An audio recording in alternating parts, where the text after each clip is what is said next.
You may be wondering why we're even going to the National Aerial Expo, Santa Rosa, California, September 10th through 12th, with everything that's going on. Well, that's a good question, and we'll tell you why in the video, and we'll bring you along as we show my family how to take care of our animals.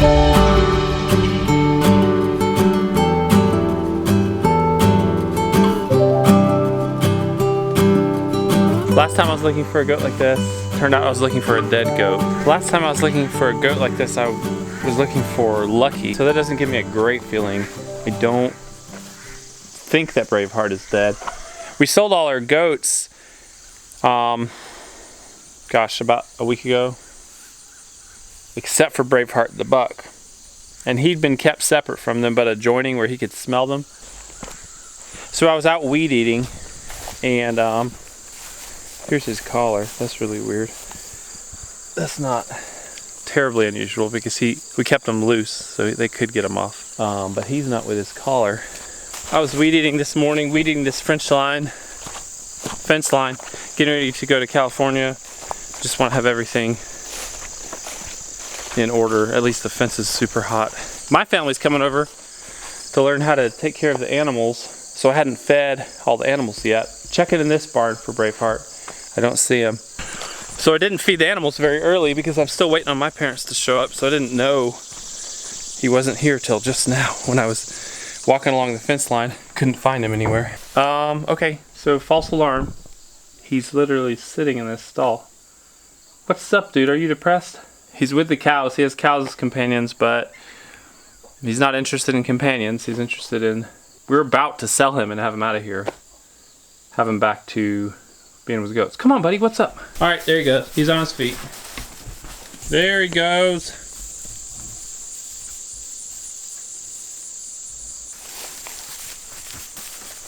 Come on.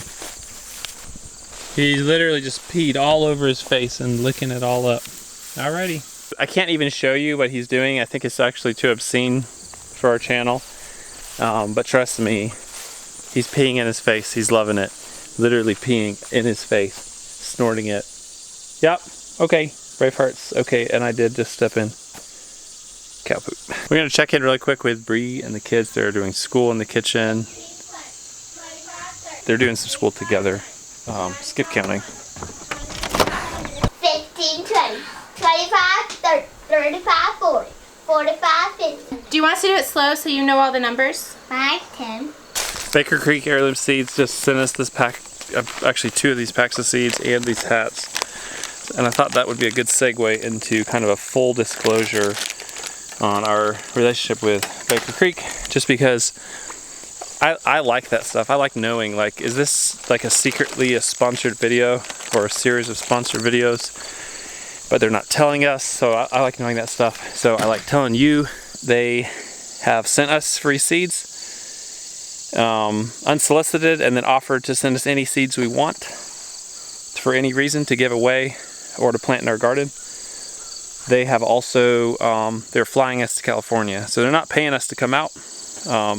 They told us they wanted to fly us out, basically all expenses paid, put us up, and there was actually no demand for any sort of payback or demand of anything from us. But then they did ask us if we would speak, and we were happy to. So that's it. It's not even a trade. It's just they're flying us out and we're speaking. And then why am I wearing the hat? I'm wearing the hat because this is like the coolest, one of the coolest hats I've ever seen, and I've been looking for a good hat. That's why I'm wearing their hat.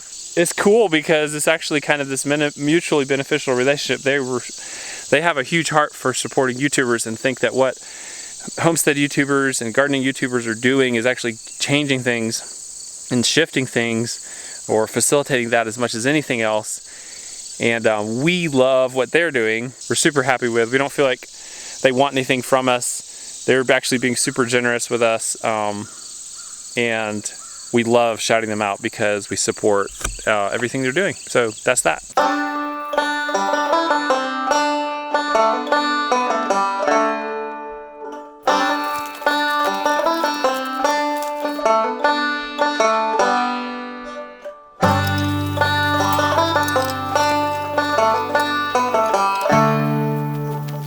been been a totally dry few weeks, so it's kind of an awkward time to plant seeds, especially carrots. You got to keep them moist, sometimes 15 days before they germinate.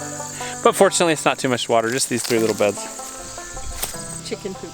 Yeah, so that's gonna be nice getting all the chickens and ducks put up. Hi, Grandma. Hey, You ready to learn how to take care of our animals? I guess so. Yeah. Gracie It's knows actually all. really easy right Yeah. now. And Grace does know how to do it, so she can just inform you of anything we forget.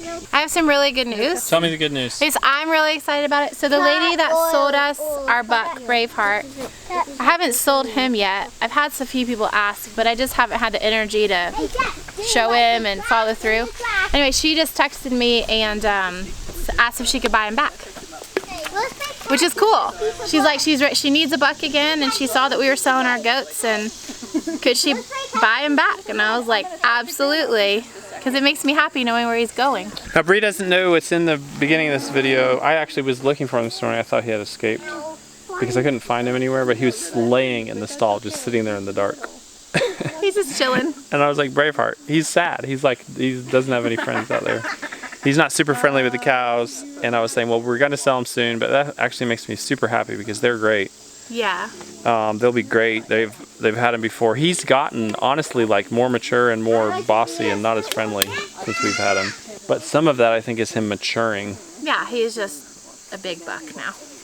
He's a lot bigger. Yeah, he was young. He was only a year old when we got him. And they tend to reach, Nubians start to reach maturity at 2. So that's great news. That's wonderful news. And maybe if we want goats again next year and she needs a new buck, we'll take Braveheart back. You're wearing my hat. I'm wearing my hat. We My have this little, she's wearing this Baker Creek Heirloom Seeds hat, and you won't ever see me wear it again. Maybe a ball? I told her it's either my hat or it's your hat. There's 2 of them, but It's my hat. I'm not into wearing the same hat. As your wife. You know what would be twins? Twinning. I do not want to do that. We could do a whole Instagram. Twinning homestead husband and wife. Is that not your style, honey? No.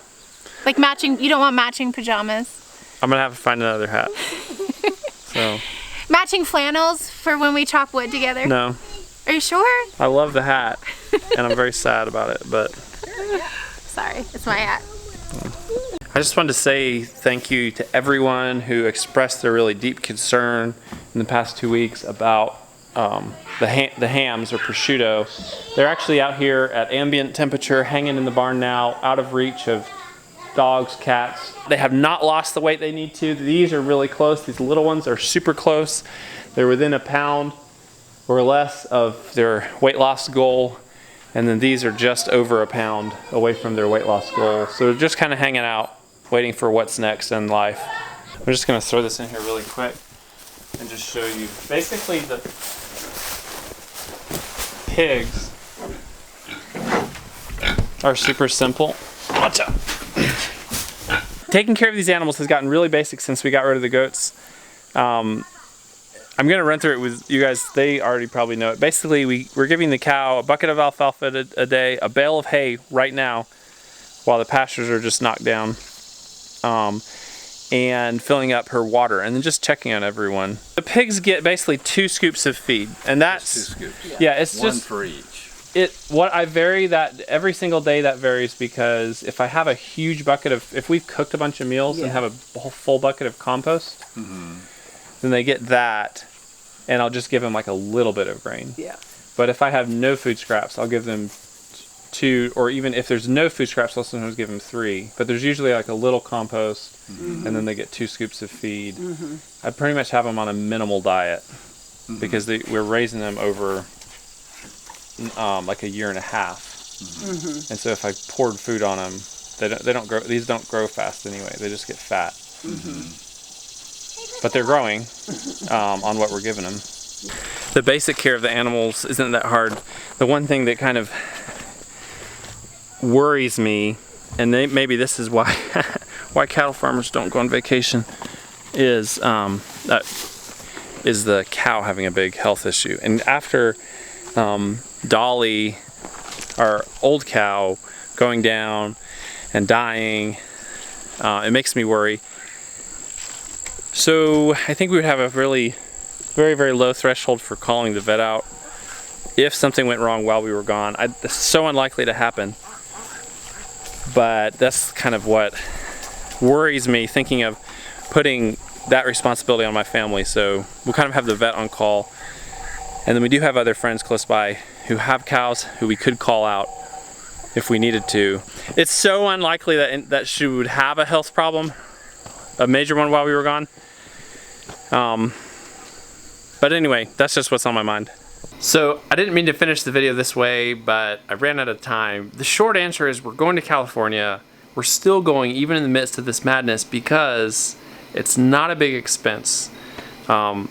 Because Baker Creek's covering our expenses while we're out there, and because we already committed to them to speak. Plus, it's honestly going to be a great time for Bree and I to have just some time away from our house to get our heads wrapped around this whole thing and get on track, get a little break, and then come back ready to jump into it when we get back.